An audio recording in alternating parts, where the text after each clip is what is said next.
Hello! So இன்னும் கொஞ்ச நாள்ல என் பர்த்டே வரப்போகுது. அது மட்டும் இல்லாமல் நம்ம ஒரு குட்டி ட்ரிப்பாக நம்ம கோவா போகிறோம். 2த்துக்கும் சேர்த்து ட்ரெஸ் எடுக்கலான்ட்டு ஃபஸ்ட்டு நான் ஈஸி பைக் தான் வந்தேன். பார்த்தோன்னே எனக்கு ரொம்ப பிடிச்ச ட்ரெஸ் இது தான். ஸோ இதை நான் கண்டிப்பாக எடுத்துட்டேன். செகண்ட் ட்ரெஸ் வந்து இது தான். இதுவும் ஆக்சுவலி நல்லா தான் இருந்துச்சு. பட் இதே மாடல் என்கிட்ட ஆல்ரெடி ட்ரெஸ் இருக்கிறதுனால நான் இதை எடுக்கலை. அண்ட் தேர்ட் ஒன் இதுவும் நல்லா இருக்குல்ல. ஸோ இதையும் நான் எடுத்துட்டேன். அதுக்கப்புறம் இந்த ஒரு குவாட் செட் பார்த்தேன். ஸோ இது எனக்கு அவ்வளோவா செட் ஆகின மாதிரி தெரியல. அண்ட் தென் இந்த ட்ரெஸ்ஸும் க்யூட்டாக இருந்துச்சு. பட் எனக்கு ஃபிட் பிடிக்கலன்ட்டு இதையும் நான் எடுக்கலை. அண்ட் இந்த ட்ரெஸ் ரொம்ப க்யூட்டாக இருக்குல்ல. ஸோ இதை எடுத்துட்டேன். ஃபைனலாக இப்போது அன்லிமிட்டெடுக்கு வந்திருக்கோம். அன்லிமிட்டெடில் இந்த குர்த்தி எனக்கு ஆக்சுவலி ரொம்ப பிடிச்சிருந்துச்சி.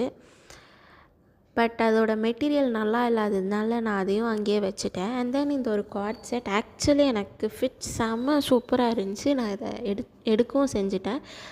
அண்ட் தென் இந்த ஒரு பிளாக் ட்ரெஸ் இது எல்லாருக்குமே என் வீட்டில் பிடிச்சிருந்துச்சி. பட் எனக்கு ரொம்ப லூஸாக இருந்துச்சு. அதனால் எடுத்து ஆல்டர் கொடுத்துட்டு வந்துட்டோம். அண்ட் ஃபைனலி திஸ் ட்ரெஸ் பார்த்திங்களா எவ்வளோ சூப்பராக இருக்குல்ல. ஸோ இது எல்லாத்துலேயுமே எது என் பர்த்டே ட்ரெஸ்ஸாக நான் போடணுன்ட்டு கமெண்ட் பண்ணுங்கள். பர்ச்சேஸ்லாம் முடிச்சுட்டு நாங்கள் பிவிஆருக்கு வந்திருக்கோம். கருப்பு மூவி பார்த்தோம். ஆக்சுவலி ரொம்ப சூப்பராக இருக்குது. நீங்கள் இது வரைக்கும் போய் பார்க்கலன்னா தைரியமாக போய் பாருங்கள். சூப்பராக இருந்துச்சு. என்ஜாய்